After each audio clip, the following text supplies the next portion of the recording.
हमारी जो बिहार की सरकार जो है ना, वो हम लोग को मजबूर कर दिया है कि आप रोड पे बैठे रहिए, स्कूल में जाने की जरूरत नहीं है। सिर्फ हंगामा करते हैं सुर्खियों बटोरने के लिए कि हमने 1,20,000 का किया शिक्षक बहाली। गलत नीतियों की वजह से ऐसा हुआ कि फिर हम उसी कुएं में गिराए गए जिस कुएं से हम बाहर निकले हुए थे। इसमें हमारी गलती नहीं है सर। आमतौर पर यह होता है कि डॉक्यूमेंट वेरिफिकेशन पहले होता है, बाद में मेगा सूची बनती है। यहाँ सरकार ने उल्टा काम किया, पहले मेगा सूची बना दी तब डॉक्यूमेंट वेरिफिकेशन के कर रही है। तो उनके कारण ये देखिए, ये मेगा सूची से बाहर हो रहे हैं कैंडिडेट। तो इन 22 लड़कों के जगह तो कोई योग्य अभ्यर्थी रहते ना। नमस्कार, मैं अभिषेक और आप देखना शुरू कर चुके हैं आपका अपना चैनल बीकेएम खबर। मैं अभी मौजूद हूं पटना के गर्दनी बाग में और एक बार फिर बीपीएससी ट्री 1 का जो छात्र है, शिक्षक अभ्यर्थी हैं, वो एक बार फिर जो है कि 3 दिवसीय सत्याग्रह आंदोलन पे बैठ गए। अब इनका आंदोलन जो है कि देखिए, एक बोर्ड, एक बैनर भी लगाए हुए हैं। बैनर में साफ तौर पे लिखा हुआ है बीपीएससी व शिक्षा विभाग के अधिकारियों के मनमानेपन से नियम व विज्ञापन के शर्तों के विरुद्ध बहाल आयोग शिक्षक को सेवा से बाहर किया जाए। यानी कि इन लोग से आइए हम बात करेंगे और जानने की कोशिश करेंगे कि आखिरकार जो है कि धरना स्थल पे क्यों 3 दिवसीय सत्याग्रह आंदोलन करने के पीछे क्या कारण है?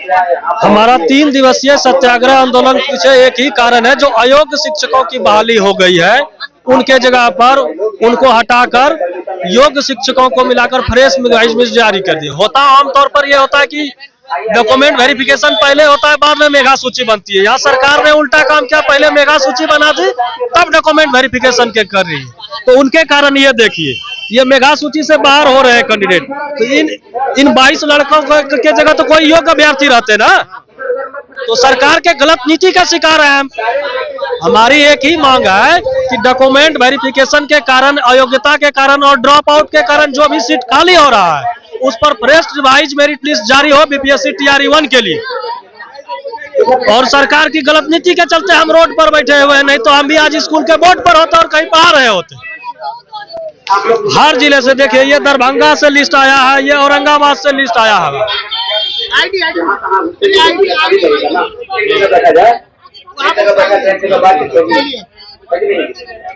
हमारी एक ही मांग है कि जितने भी सीट खाली हो रहा है अयोग्यता के कारण, ड्रॉप आउट के कारण और मल्टीपल रिजल्ट के कारण, सभी पर रिवाइज मेरिट लिस्ट जारी होना चाहिए।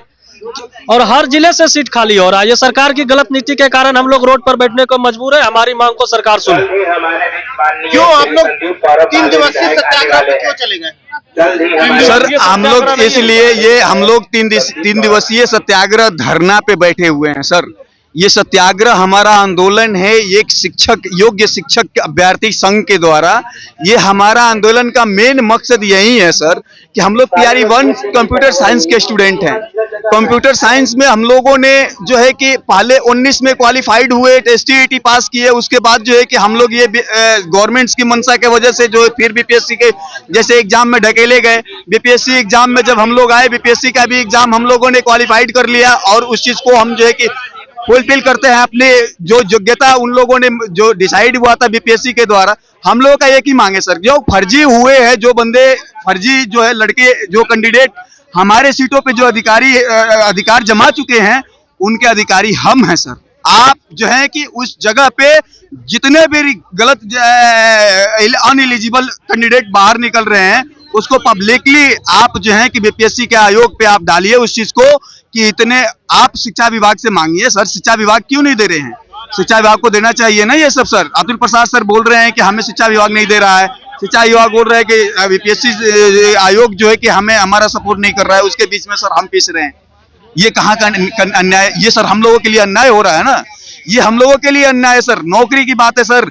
हम लोगों को ये नहीं, हम लोगों को जब 19 में जब क्वालिफाइड हुए थे ST-80, तब उसी टाइम हम लोगों को लगा था ये सर कि हम लोग को अब नौकरी मिल जाएगी, अब हम लोग शिक्षक हो जाएंगे। लेकिन सरकार की गलत नीतियों की वजह से ऐसा हुआ कि फिर हम उसी कुएं में गिराए गए जिस कुएं से हम बाहर निकले हुए थे। इसमें हमारी गलती नहीं है सर, ये आपकी गलती है, यह आपके आयोग की गलती है, यह आपके शिक्षा विभाग की गलती है, जिसके वजह से फर्जी का रिजल्ट निकल गया है और जो योग्य हम लोग एलिजिबल जो कैंडिडेट हैं आज रोड पे बैठे हुए। आज यदि यही काम नियुक्ति पत्र देने के पहले ही कर लिया गया होता तो आज हम लोग रोड पे नहीं बैठे होते, आज हम लोग धरना प्रदर्शन नहीं कर रहे होते। जो भी योग्यता के कोई भी नहीं बोलता इस चीज के लिए सर। यदि आप एक योग्य कैंडिडेट को आप शिक्षक बनाते हैं तो कोई इस चीज को गलत नहीं बोल सकता है। गलत हुआ है, इस चीज का हम लोग विरोध कर रहे हैं सर। आप गलती प्लीज सुधारिए और एक रिवाइज रिजल्ट निकालिए कंप्यूटर साइंस के लिए। जितने भी हमारे जो बचे हुए लोग हैं वो टीआरई 1 वाले जितने भी हैं सर, हमारी सीट सबसे ज्यादा थी सर। और हमारी सीट सर हम ही लोगों को, क्योंकि एज उम्र सबका एक नहीं होता है सर। आज हमें नौकरी मिल जाएगी तो हमें कल इंतजार नहीं रहेगा नौकरी का सर। हम नौकरी करने लगेंगे और जो है कि हम बहुत कुछ सोच समझ करके सर एसटीईटी क्वालिफाइड किए हुए थे, एप्लीकेशन डाले हुए थे, बीपीएससी टीआरई 1 में एप्लीकेबल हुए थे। इसलिए हुए थे कि हमारी जो है कि जीवन की जो इच्छाएं हैं वो उसी प्लेटफॉर्म पे पूरा होगी। हम चाहते थे कि हम एक वेल एजुकेटेड हो करके हम लोगों को हम अपने क्षेत्र के बच्चों को एजुकेटेड दें, एजुकेशन उनको तो अच्छा प्रोवाइड करें और उनको जो है कि अच्छा एक एजुकेटेड पर्सन बना करके अपने बिहार से बाहर भेजें।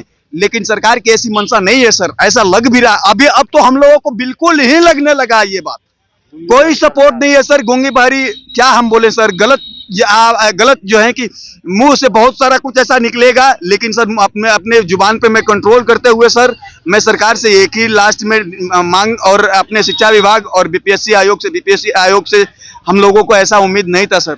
उन लोगों ने आयोग ने हमारी उम्मीदों पे पानी फेरा है गलत फर्जियों का रिजल्ट दे करके।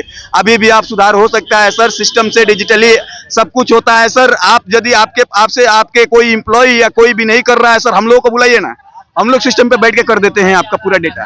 7400 ही डेटा है ना सर, 7500 डेटा को 1 से 2 दिन में हमने नहीं करके आपको दे दिए कि ये करेक्ट है, ये गलत। मांग हमारी सिर्फ और सिर्फ यही है कि जो भी बीपीएससी टीआरई 1 के 1 से लेकर 12 तक के पीड़ित छात्र हैं, सरकार के द्वारा आयोग और शिक्षा विभाग के द्वारा सताए हुए लोग हैं, उनको न्याय मिले। और स्पेशली पीआरटी और कंप्यूटर साइंस के स्टूडेंट को न्याय मिलना चाहिए, क्योंकि डॉक्यूमेंट वेरिफिकेशन आपने गलती करवाया है। हमने नहीं बोला था कि आप आनन फानन में ऐसा रिजल्ट दे दीजिए कि जिसमें फर्जी लोग अंदर घुस जाए।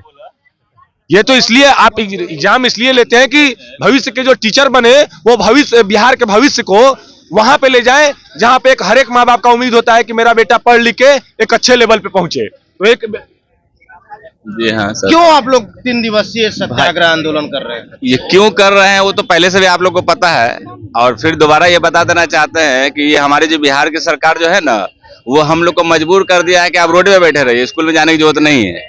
सिर्फ हंगामा करते हैं सुर्खियों बटोरने के लिए। कि हमने 1,20,000 का किया शिक्षक बहाली, फिर 1 लाख का किया, फिर 24 अगस्त को ले रहे हैं 1 लाख का। तो ये सब सिर्फ डरावाबाजी है। अगर उनको नौकरी देनी होती तो 2019 से हम लोग एसटीटी सारे विद्यार्थी जो यहाँ बैठे हुए हैं, 2019 से क्या मांग है? सरकार से तो यही मांग है कि जब आप हम लोगों को 2019 से इंतजार करते करते 2024 तक ले आए, जो भी लोग यहाँ बैठे हुए हैं सब लोग क्वालिफाइड लोग बैठे हुए हैं। ये नहीं है आपने जो क्राइटेरिया रखा था कि 40% लाओ और नौकरी लो, तो 40% पास करके हम लोग यहाँ बैठे हुए हैं। उसके बावजूद सरकार नौकरी नहीं दे रही है। तो हम लोग यही रिक्वेस्ट कर रहे हैं कि भाई पहले जितने भी क्वालिफाइड लोग हैं, चाहे जिस सब्जेक्ट से हो, चाहे जिस क्लास के हो, पहले उन लोग को योगदान कराए, फिर अगला शिक्षक बहाली का नियोजन करें। ये उनसे मांग। तो आपने सुना, ये बीपीएससी टीआरई 1 का छात्र है और शिक्षक अभ्यर्थी है, और इनका लगातार कहना है कि कहीं ना कहीं जो है कि सरकार जो है कि अपने यूं कहें तो वोटों के चक्कर में या किसी भी कारणवश जो है कि कहीं ना कहीं आनन फानन में जो है कि अयोग्य शिक्षकों को बहाल कर दिया, और जो योग्य शिक्षक थे उनको जो है कि सड़कों पर बैठना पड़ रहा है। फिलहाल के लिए इतना ही। आप क्या सोचते हैं अपनी प्रतिक्रिया कमेंट बॉक्स में जरूर दें। बने रहे बीकेएम खबर के साथ। जय हिंद, जय बिहार।